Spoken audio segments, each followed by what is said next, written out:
Halo, Assalamualaikum. Welcome back di channel Keluarga Rahmawan dan di fanpage Bright Kids Study Club. Kita akan membahas buku Bu Pena jilid 4D, teman-teman ya.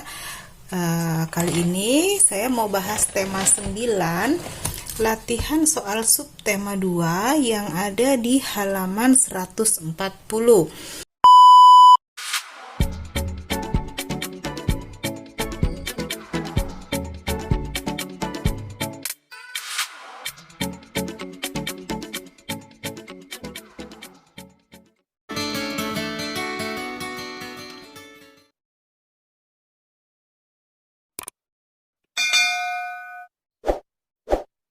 Langsung aja kita mulai ya dari muatan IPA.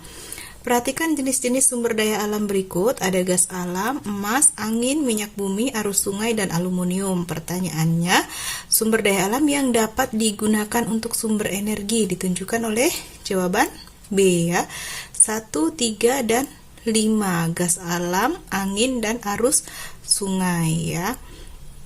Oke, kita lanjut nomor 2. Perubahan energi yang terjadi pada televisi adalah, televisi ini perubahan dari energi listrik ya, karena dia baru bisa hidup jika disambungkan ke listrik ya, menjadi energi cahaya dan energi bunyi. Lalu nomor 3, energi panas matahari secara langsung dimanfaatkan untuk, secara langsung itu maksudnya tanpa memerlukan alat ya, secara langsung digunakan untuk membuat garam. Pilihan C ya. Lalu nomor 4,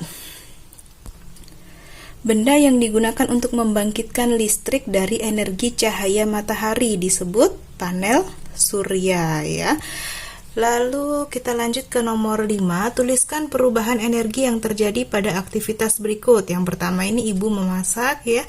Yang kedua anak-anak naik sepeda. Lalu yang C ini menggunakan blender ya.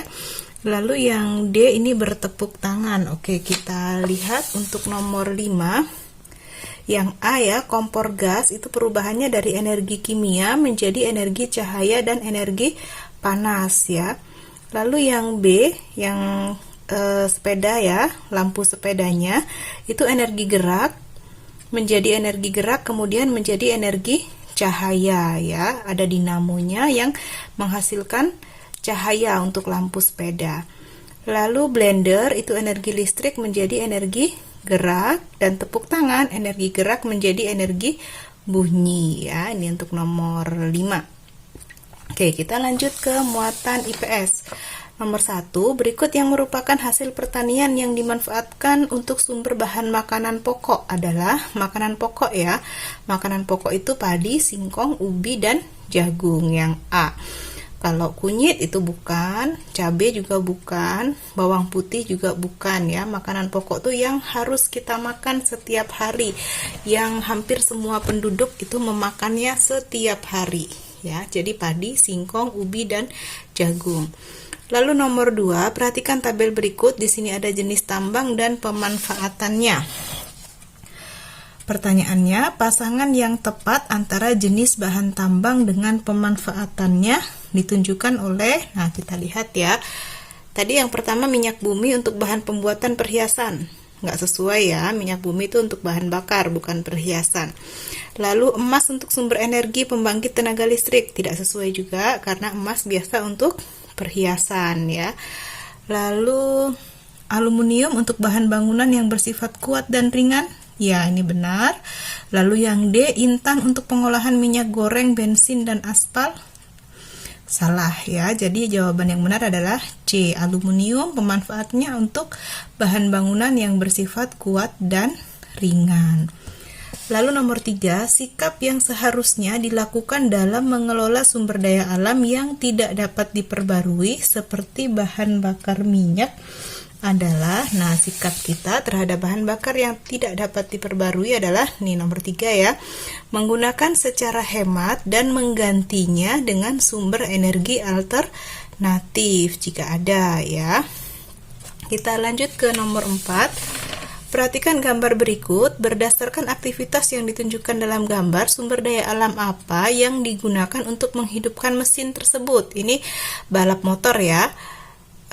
Apakah penggunaan sumber daya alam tersebut perlu dibatasi? Jelaskan. Untuk nomor 4 ini Bahan yang digunakan untuk menghidupkan sepeda motor adalah bensin.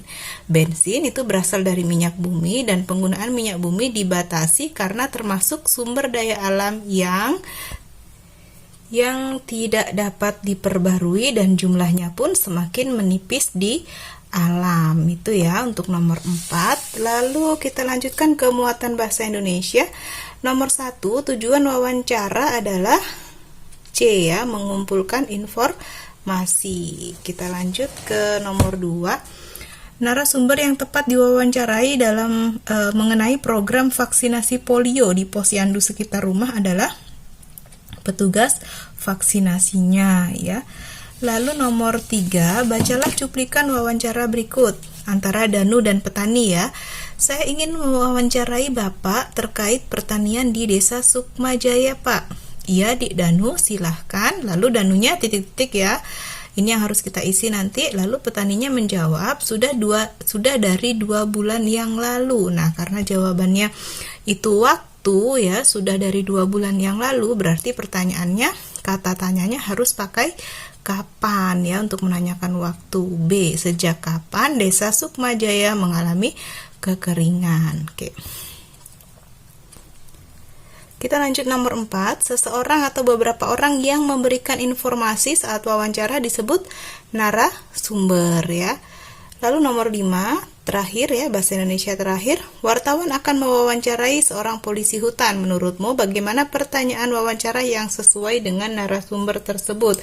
Nah, ini teman-teman bisa membuat sesuai ide masing-masing secara mandiri. Di sini saya berikan contohnya, contoh pertanyaan untuk polisi hutan ya. Yang pertama, apa nama lokasi yang biasa menjadi wilayah Bapak untuk berpatroli? Lalu yang kedua, kapan Bapak mulai menjalankan aktivitas melakukan patroli hutan? Yang ketiga, di mana Bapak biasanya menemukan pelaku melakukan perburuan hewan langka?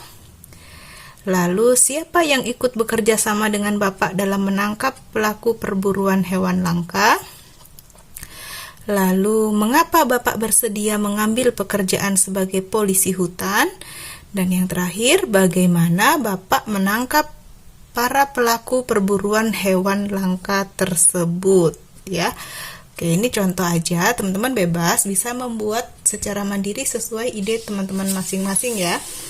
Kita lanjutkan ke muatan PPKN nomor 1.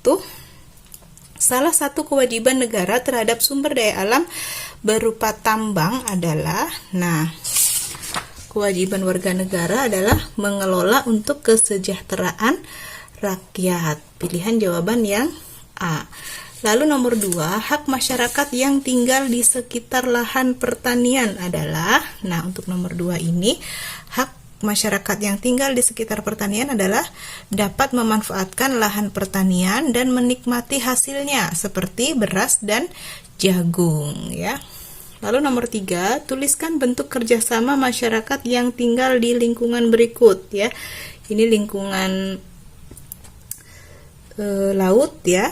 Kita lihat gambar tersebut menunjukkan lingkungan laut yang kotor dan dipenuhi sampah. Kerjasama yang perlu dilakukan adalah dengan membersihkan laut tersebut secara gotong royong. Selain itu, perlu dibuat aturan yang tegas yang melarang membuang sampah ke laut dan menerapkan sistem denda sehingga nantinya laut akan kembali bersih. Itu teman-teman ya.